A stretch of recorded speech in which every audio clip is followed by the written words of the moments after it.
كيف نستخدم ال present continuous وال present simple للكلام عن المستقبل؟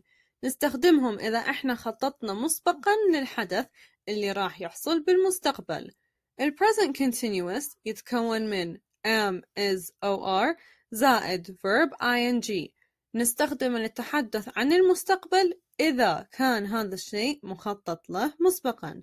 مثلاً لو أحد سألك عن خططك ليوم السبت تقول I'm going to the theater on Saturday. يوم السبت في المستقبل، بس أنت مخطط لهذا الشيء فتستخدم ال present continuous. مثال آخر He is going to the dentist on Tuesday.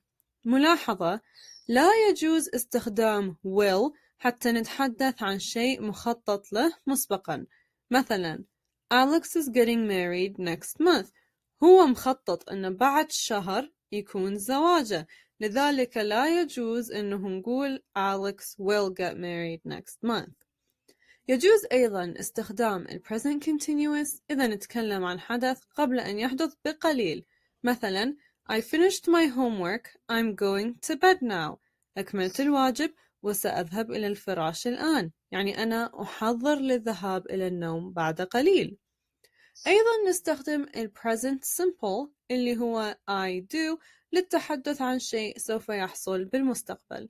بس ال present simple نستخدمه إذا نتكلم عن أوقات محددة مسبقا، مثلا أوقات رحلات أو أوقات اجتماعات.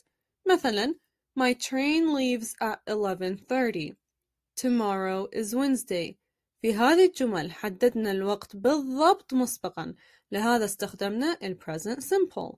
هذا مثال عن الفرق بين ال present continuous وال present simple عندما نستخدمهم للتحدث عن المستقبل. بال present continuous نقول I'm going to the cinema this evening. بس بال present simple حددنا الوقت بالضبط وقلنا The film begins at 8:15. Created using Powtoon.